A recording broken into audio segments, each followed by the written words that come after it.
The market was alive with noise and chaos, a cacophony of alien languages, trading cries, and the clatter of hooves and mechanical carts. Humans were rare here, almost unheard of, and yet one young man stood out among the traders, prisoners, and servants. His name was Ethan. Barely 20, he had been sold from one human slave ring to another, dragged across star systems for profit. His clothes were tattered, his hands roughened by chains, and his eyes held a quiet fire that refused to dim, even in the face of despair. Today, however, was unlike any other day. The crowd whispered among themselves as a massive spacecraft landed at the edge of the market. It was unlike anything Ethan had ever seen, sleek, gleaming silver with shimmering light that seemed almost alive. From the ramp descended a figure taller than most humans, her presence commanding every eye in the market. She was draped in royal garments that glowed with energy, her crown-like headpiece sparkling with jewels that reflected the sunlight. The crowd parted instinctively, and a hush fell over the area. This was no ordinary traveler. This was the alien queen, known across galaxies as a ruler both feared and respected. Ethan's heart pounded. He had heard whispers of the queen, tales of her cunning diplomacy and unmatched power, but he never imagined meeting her, much less in person. The market overseer, a rotund alien with multiple eyes, approached and bowed, speaking rapidly in a tongue Ethan could barely understand. The queen's translator device, embedded in her throat, converted her response into perfect common English, making her voice resonate in the open air like music. "I am here for one thing. The human," she said, her gaze locking onto Ethan, "who stands apart from the rest." Ethan's stomach dropped. Why him? He was nothing special, just another human, another lost soul. But as he looked into her eyes, he saw something different. Curiosity, intelligence, and perhaps a recognition of potential. The Queen's guard stepped forward, their armor shining, and without a word they moved to lift him from the market floor. Panic surged through Ethan, but he was too shocked to resist. He was being bought. Not for slavery, not for punishment, but for a purpose that he could not yet understand. The Queen's ship was vast and unlike any place Ethan had ever known. It hummed with energy, and the walls seemed to pulse as if alive. He was led into a chamber that looked more like a palace than a room, with floating lights casting soft glows on intricately designed furniture. The air smelled faintly of flowers and something metallic, and every sound echoed perfectly, making even his own breathing feel grand. The Queen observed him carefully. "You are human," she said, almost as if stating the obvious. "And yet there is something different about you, courage, will, adaptability." Ethan swallowed hard. I don't understand. Why me?" Her eyes softened slightly. "You have survived much, yet you are not broken. Most humans would have perished under the same circumstances. That resilience is rare, valuable, necessary." Ethan frowned. "Necessary for what?" The Queen smiled faintly, and for a moment she seemed almost like a regular person, rather than the ruler of an entire empire. "There is a threat to my people, one that not even my army can face alone. I need someone who can think differently, act unpredictably, and above all survive. You, human, may hold the key." Confusion and fear wrestled within Ethan, but alongside it came a spark of something he hadn't felt in years: hope. Maybe, just maybe, he wasn't worthless. Maybe he could finally do something meaningful. Over the next days, Ethan was introduced to the workings of the Queen's empire. He met alien advisors, scientists, and warriors, each one observing him with a mixture of curiosity and doubt. They spoke of the looming threat, a rival species from a distant galaxy known as the Zorath, who sought to conquer the Queen's worlds for their resources. Entire planets had already fallen under their control, and whispers of their cruelty chilled even the bravest souls. Ethan struggled to keep up with the alien technology and their strategies. Holographic displays showed fleets of ships, battle tactics, and planetary maps that twisted and moved in 3 dimensions. The Queen explained patiently, her tone firm but not unkind. "You must learn quickly. The decisions you make may determine the survival of millions." Ethan listened, absorbing as much as he could. Despite the alien surroundings and advanced technology, he found himself relying on the same skills that had kept him alive as a slave: observation, intuition, and the ability to read people, or in this case, aliens. He noticed patterns, inconsistencies, and opportunities others missed. Slowly, the Queen and her advisors began to see it too. Ethan was not merely a human. They were witnessing the emergence of a mind that could think in ways none of them could. One evening, as the twin suns of the planet outside began to set, Ethan found himself alone in the palace gardens. The plants glowed softly in colors that didn't exist on Earth, and strange creatures flitted among them. The queen approached, silent as a shadow, and Ethan turned to face her. "You are doing well," she said, her voice carrying genuine approval. "But this is only the beginning. The Zorath will not wait for us to be ready. You must be prepared to act even when it is terrifying." Ethan nodded, though inside he felt the weight of the responsibility pressing down on him. "I'll try," he said quietly. Her gaze softened. "Trying is not enough. You must do, and you will have my support, human. You are no longer just a survivor. You are part of something greater." The next challenge came sooner than he expected. Reports arrived that a Zorath scout ship had been spotted near one of the outer colonies. Panic rippled through the palace, and the queen called an emergency council. Ethan stood among generals and strategists, feeling out of place yet determined. "Human," the queen said, turning to him, "I want your plan. You have seen things differently. Speak." Ethan hesitated, then began outlining a strategy he had been considering. It involved deception, speed, and exploiting weaknesses in the Zorath fleet that no one else had noticed. As he spoke, the room fell silent. Eyes that had doubted him moments ago now studied him with growing respect. The queen's lips curved into a small smile of approval. By the time the council adjourned, Ethan had not only survived his first test, but had earned a measure of trust from the most powerful beings in the galaxy. He was beginning to understand that being chosen by the queen was not a punishment. It was an opportunity, and he was determined not to fail. As night fell over the alien planet, Ethan stood on the balcony of the palace looking out at the stars. He thought of Earth, of his family, of the life he had lost. And yet, for the first time, he felt that perhaps he had been given a second chance not to escape, but to change the course of countless lives, including his own. Somewhere in the vast expanse of space, the Zorath were moving, unaware that a human, once a slave, was preparing to challenge them. And in the quiet determination of one young man, the galaxy might find its most unexpected hope. The hum of the Queen's ship filled the air as Ethan reviewed his plans one more time.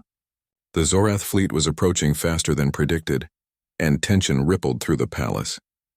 Every advisor, every general, and every warrior was on edge. Yet Ethan felt something new, a sense of purpose. No longer just a human who had survived slavery, he was now part of a larger battle, one where his choices could tip the balance of entire star systems. The Queen entered the strategy room, her presence commanding attention. Even in the dim light of the holographic displays, her regal posture and sharp eyes made it clear why she was feared and respected across galaxies. "Time is short," she said. "Your plan, human?" "Explain it again, clearly. We must act now." Ethan stepped forward, his voice steady despite the pounding of his heart. "We need to divide their fleet. Their strength lies in numbers and speed.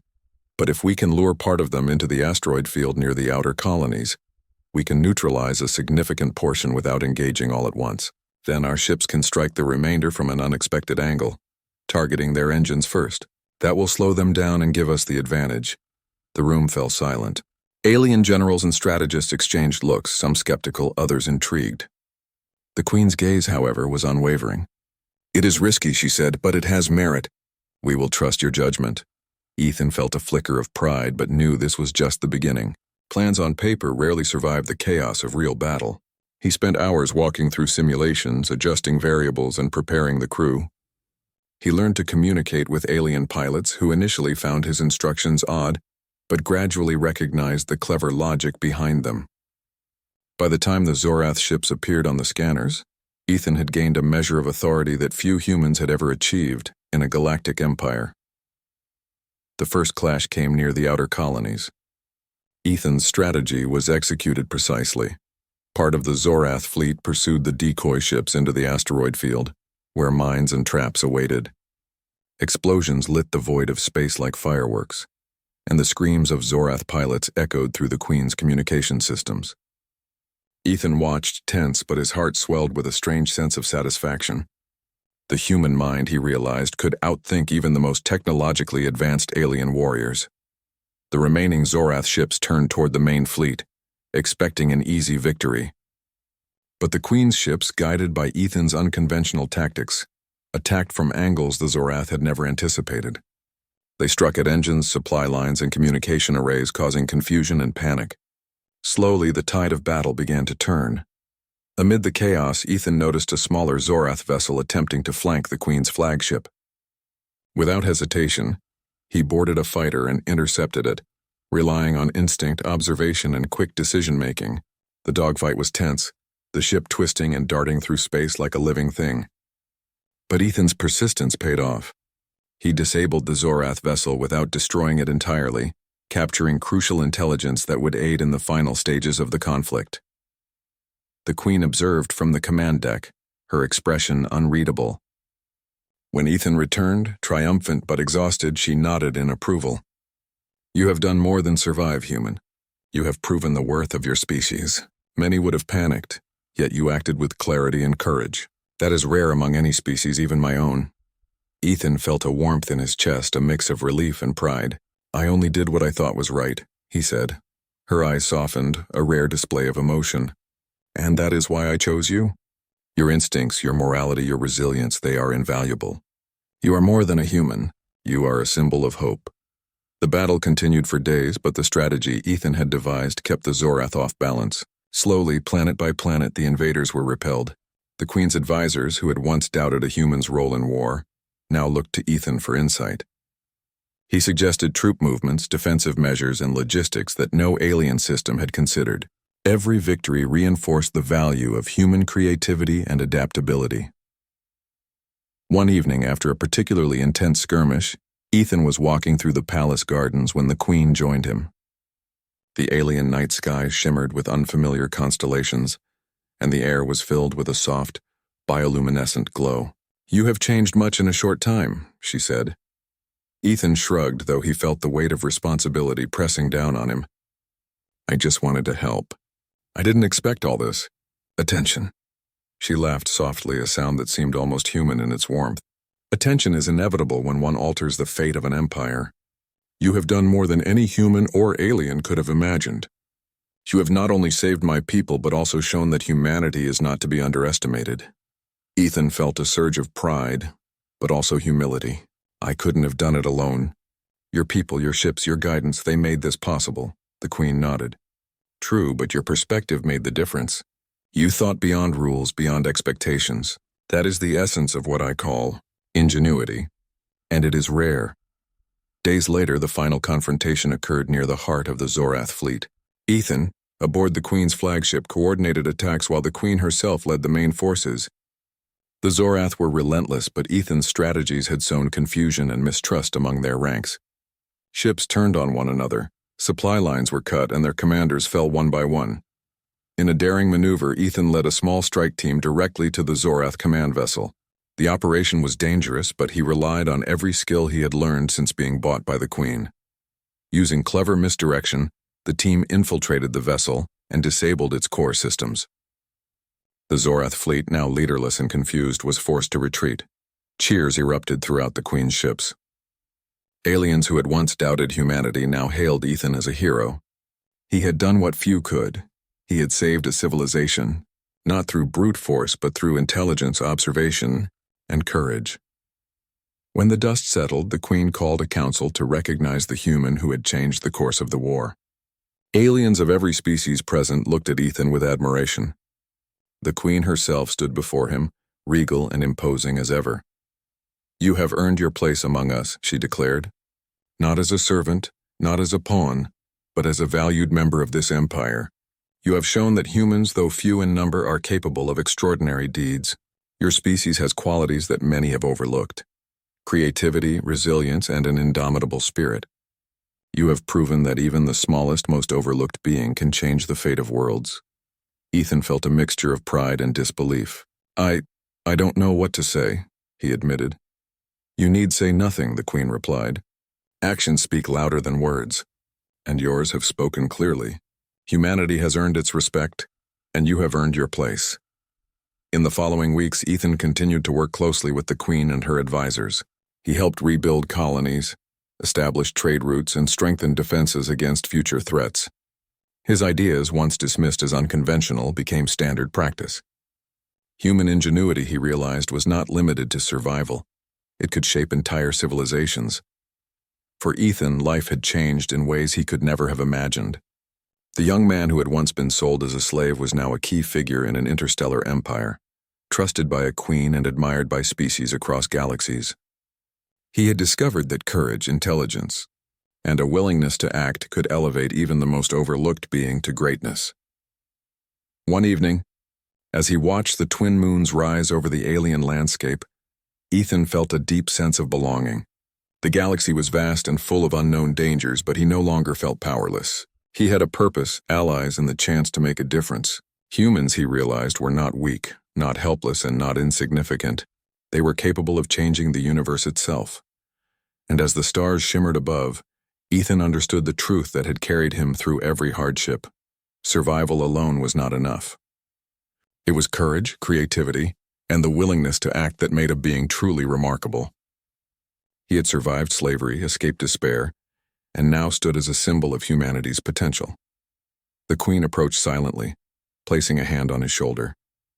"You have done well, human," she said, her voice carrying both pride and admiration. "Together we will face whatever comes next. And now you are no longer alone. You are part of something greater, a force that will shape the future of countless worlds." Ethan nodded, feeling a strength he had never known.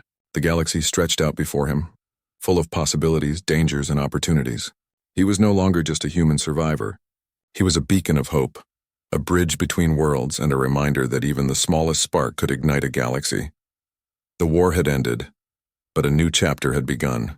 And Ethan, the human who had once been bought and overlooked, was ready to lead, learn, and inspire. He had proven that humanity, though young and few in numbers, could stand tall among the stars, and that even in the darkest corners of the universe, courage, intelligence, and the human spirit could shine brighter than any star.